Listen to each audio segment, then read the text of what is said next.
नमस्कार, आकाशवाणी देहरादून से प्रस्तुत हैं प्रादेशिक समाचार।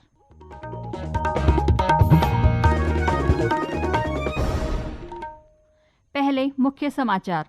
प्रधानमंत्री नरेंद्र मोदी ने कहा, विश्व के विभिन्न हिस्सों में बढ़ते तनाव, अशांति और अस्थिरता के बीच योग शांति का मार्ग दिखाता है। मुख्यमंत्री पुष्कर सिंह धामी ने राज्य में योग नीति का किया औपचारिक शुभारंभ। भराड़ीसैंण से दिया हर घर योग, हर जन निरोग का संदेश। पहाड़ से लेकर मैदान तक उत्तराखंड हुआ योग में। चारों धामों में लोगों ने योगाभ्यास किया। और प्रदेश में त्रिस्तरीय पंचायत चुनाव की अधिसूचना जारी। तारीखों की घोषणा के साथ ही आदर्श आचार संहिता लागू।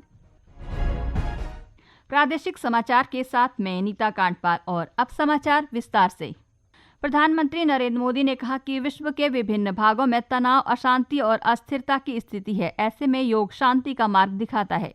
आंध्र प्रदेश के विशाखापत्तनम में 11वें अंतर्राष्ट्रीय योग दिवस समारोह का नेतृत्व करते हुए प्रधानमंत्री ने विश्व समुदाय से योग दिवस को मानवता के लिए योग 2.0 की शुरुआत के रूप में मनाने का विशेष आह्वान किया, जहां आंतरिक शांति वैश्विक नीति बने। उन्होंने कहा कि योग अब व्यक्तिगत अभ्यास न रहकर वैश्विक भागीदारी के माध्यम के रूप में उभरा है। योग से हमें शांति की दिशा मिलती है। मैं विश्व समुदाय से आज के इस महत्वपूर्ण अवसर पर एक आग्रह करूंगा। Let this yoga day mark the beginning of Yoga for Humanity 2.0, where inner peace becomes global policy. प्रधानमंत्री ने कहा कि इस वर्ष योग दिवस का विषय एक पृथ्वी एक स्वास्थ्य के लिए योग स्मरण कराता है कि किस प्रकार वर्तमान और भावी पीढ़ियों का सुखद भविष्य सुनिश्चित करने के लिए पूरा विश्व एकजुट है। विशाखापत्तनम में मुख्य योग दिवस कार्यक्रम में 2,72,000 लोगों ने भागीदारी की। राष्ट्रपति द्रौपदी मुर्मू ने आज देहरादून स्थित पुलिस लाइन में 11वें अंतर्राष्ट्रीय योग दिवस का शुभारंभ किया। इस अवसर पर योग शिविर को संबोधित करते हुए उन्होंने योग को भारत की चेतना और विरासत का केंद्र कहा और इसे भारत की सॉफ्ट पावर का भी सशक्त उदाहरण बताया। राष्ट्रपति ने कहा कि भारत की पहल पर वैश्विक स्तर पर योग के प्रति सम्मान बढ़ा है और आज विश्व भर में लोग योग को अपनाकर इससे लाभान्वित हो रहे हैं। उन्होंने कहा कि योग केवल एक व्यायाम नहीं बल्कि स्वस्थ और संतुलित जीवन शैली का मूल आधार है।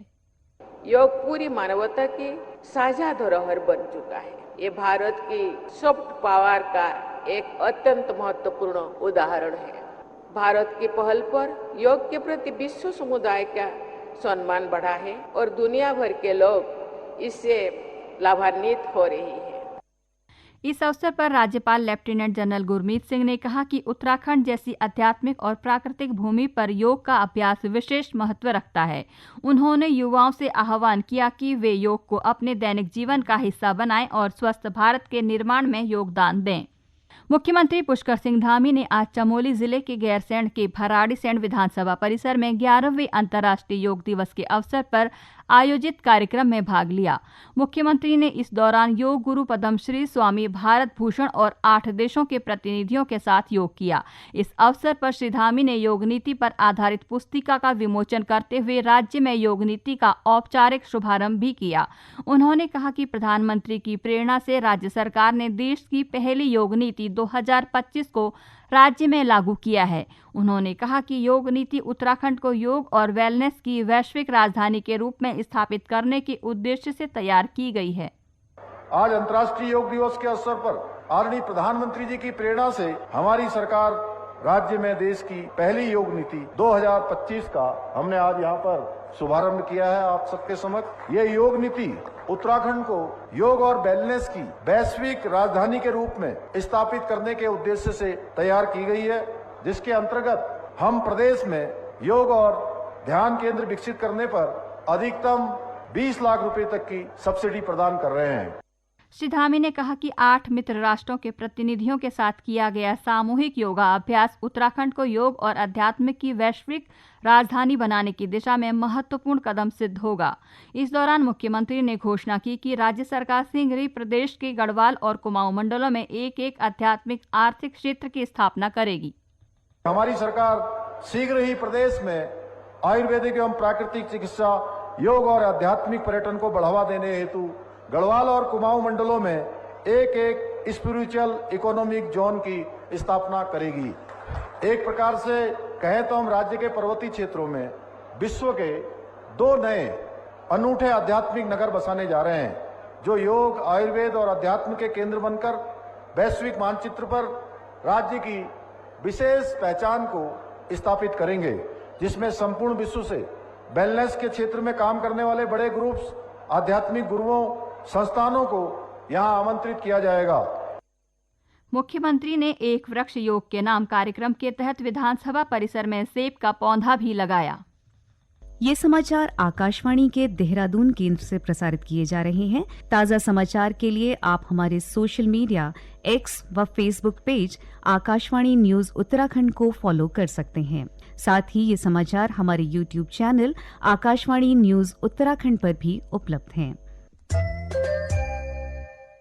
अंतर्राष्ट्रीय योग दिवस के अवसर पर आज पहाड़ से लेकर मैदान तक उत्तराखंड योगमय हो गया।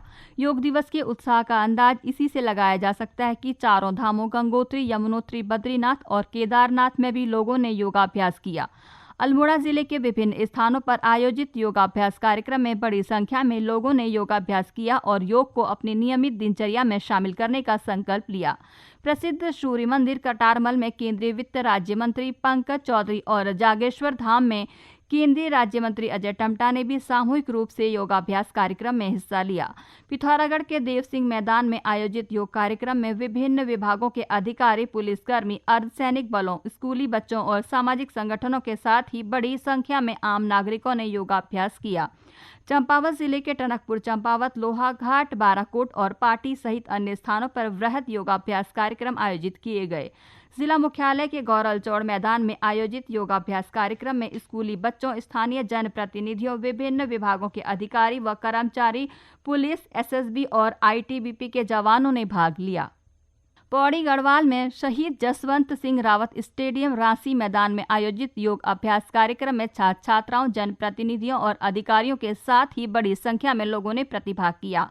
देहरादून स्थित राष्ट्रीय दृष्टि दिव्यांगजन सशक्तिकरण संस्थान में विशेष योग सत्र का आयोजन किया गया। इस दौरान संस्थान के छात्र छात्राओं, प्रशिक्षकों, अधिकारियों और कर्मचारियों ने उत्साहपूर्वक सहभागिता की। वहीं प्रदेश के अन्य जिलों में भी योग शिविरों का आयोजन किया गया।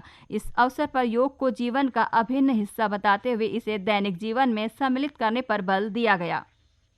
प्रदेश के हरिद्वार जिले को छोड़कर त्रिस्तरीय पंचायत चुनाव की आधिकारिक अधिसूचना आज जारी कर दी गई है। इसके साथ ही राज्य के ग्रामीण क्षेत्रों में आदर्श आचार संहिता लागू हो गई, जो परिणामों की घोषणा तक प्रभावी रहेगी। राज्य निर्वाचन आयोग द्वारा जारी अधिसूचना के अनुसार 25 जून से नामांकन प्रक्रिया शुरू होगी और 19 जुलाई को सभी ग्राम पंचायतों के परिणाम घोषित कर दिए जाएंगे। इस बार चुनाव 2 चरणों में पूरे किए जाएंगे। राज्य निर्वाचन आयुक्त सुशील कुमार ने आज देहरादून में पत्रकारों से वार्ता की। इस दौरान उन्होंने बताया कि इस बार मतदान के लिए 2 चरण तय किए गए हैं। पहले चरण में 25 से 28 जून तक नामांकन पत्र दाखिल किए जाएंगे। 29 जून से 1 जुलाई तक नामांकन पत्रों की जांच की जाएगी। 2 जुलाई को नाम वापसी, 3 को चुनाव प्रतीक चिन्हों का आवंटन, 10 को मतदान और 19 जुलाई को मतगणना व परिणामों की घोषणा की जाएगी। दूसरे चरण में 25 से 28 जून तक नामांकन पत्र दाखिल किए जाएंगे। 29 जून से 31 जुलाई तक नामांकन पत्रों की जांच की जाएगी। 2 जुलाई को नाम वापसी, 8 को चुनाव प्रतीक चिन्हों का आवंटन, 15 को मतदान और 19 जुलाई को मतगणना व परिणामों की घोषणा की जाएगी। प्रदेश के लगभग सभी जिलों में हल्की से भारी बारिश होने की संभावना जताई गई है। मौसम विभाग के अनुसार उत्तरकाशी, चमोली और पिथौरागढ़ जिलों के कुछ स्थानों पर, जबकि शेष जिलों में अनेक स्थानों पर गरज चमक के साथ हल्की भारी बारिश होने की संभावना है। विभाग की चेतावनी के अनुसार नैनीताल, टिहरी और देहरादून जिले में कहीं कहीं भारी बारिश होने की संभावना है। वहीं राज्य के सभी जिलों में कहीं कहीं गरज के साथ आकाशीय बिजली चमकने और वर्षा का तीव्र से अति तीव्र दौर चलने का भी अनुमान जताया गया है। अंत में मुख्य समाचार एक बार फिर। प्रधानमंत्री नरेंद्र मोदी ने कहा, विश्व के विभिन्न हिस्सों में बढ़ते तनाव, अशांति और अस्थिरता के बीच योग शांति का मार्ग दिखाता है। मुख्यमंत्री पुष्कर सिंह धामी ने राज्य में योग नीति का किया औपचारिक शुभारंभ। भराड़ीसैंण से दिया हर घर योग, हर जन निरोग का संदेश।